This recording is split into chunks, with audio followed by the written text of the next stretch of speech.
Sport Plus. Sport Plus.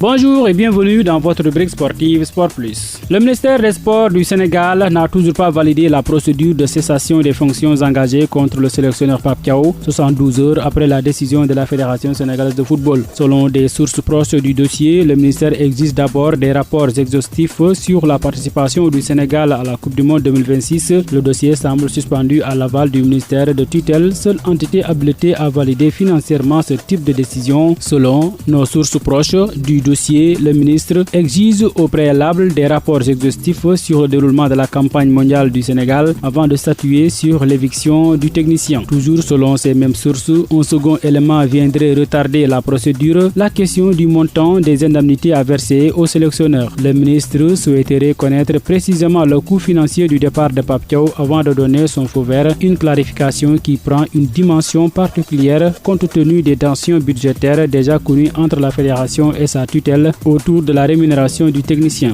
Le ministre ayant validé une enveloppe de 30 millions de francs CFA, quant à la fédération qui aurait maintenu une offre de 18 millions de francs CFA. Malgré l'annonce de la fédération qui compte prendre ses responsabilités, Jacques Diop, journaliste sportif, estime que l'urgence se trouve dans l'uniformisation de la communication fédérale. Toutefois, il salue les mises en garde des fédéraux. C'est bien vrai qu'il y a une crise, mais la crise ne semble pas dépassée parce que nous sommes dans une communication de crise qui est aujourd'hui basée sur la transparence agressive qui est utilisée par la Fédération sénégalaise de football. Et aujourd'hui, c'est l'image du Sénégal qui en ressort écornée et il sera très difficile de redonner le blason avec ces sorties-là. Bon, maintenant, il est urgent de passer de la posture défensive à une posture de meilleur culpa, sous-tendu par un discours surtout de refondation, de reconstruction. Je pense que l'équipe nationale a besoin aujourd'hui, en tout cas, d'une certaine quiétude parce qu'il y a aujourd'hui ce qu'on appelle des béquilles. La béquille, c'est qu'il faudra se concentrer rapidement sur les questions de remplacement du coach. Parce que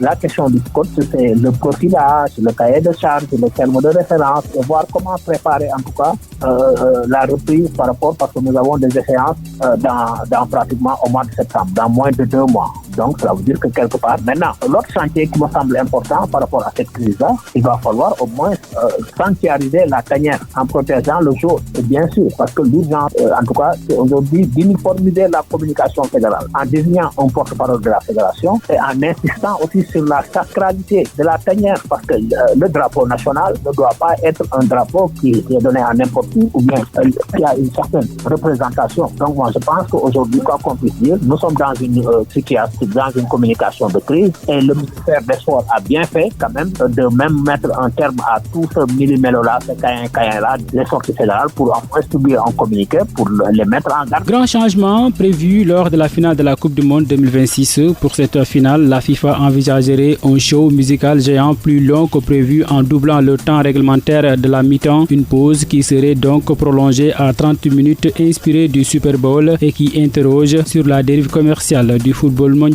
Ce spectacle à l'américaine où participeraient Madonna, Shakira, Justin Bieber ou encore le groupe coréen BTS aurait duré 30 minutes d'après le média sportif The Athlete. La FIFA n'a dans un premier temps pas commenté les informations relayées notamment par la BBC. Cependant, les responsables de l'International Football Association Board, IFAB, ont stipulé que les joueurs ont droit à une mi-temps d'une durée maximale de 15 minutes, ce qui risque de grincer beaucoup de dents avant cette finale. La finale de la Coupe du Monde 2026 opposera désormais l'Espagne à l'Argentine. Après la qualification des Espagnols face à la France 2-0, les Argentins se sont imposés 2-1 face à l'Angleterre. L'Espagne aura l'occasion de soulever une deuxième fois le trophée après 2010, tandis que l'Argentine tentera de conserver son titre et d'ajouter une 4e étoile de son maillot après 1978, 1986 et 2022. Cependant, dans cette rencontre, après une première période électrique et hachée par les fautes, les coéquipiers de Harry Kane ont ouvert le score avec un but d'Anthony Gordon à la 55e minute. L'Argentine a égalisé en fin de rencontre avec Enzo Fernandez à la 85e minute, servi par l'inévitable Lionel Messi qui, dans le temps additionnel, a envoyé un centre millimétré que Lautaro Martinez a catapulté de la tête dans les cages anglaises. Nous sommes à la 92e minute. Avec cet exploit, l'on est sûr de dire que l'Argentine ne meurt jamais. À chaque match, l'Albiceleste se réveille dans les ultimes minutes minutes.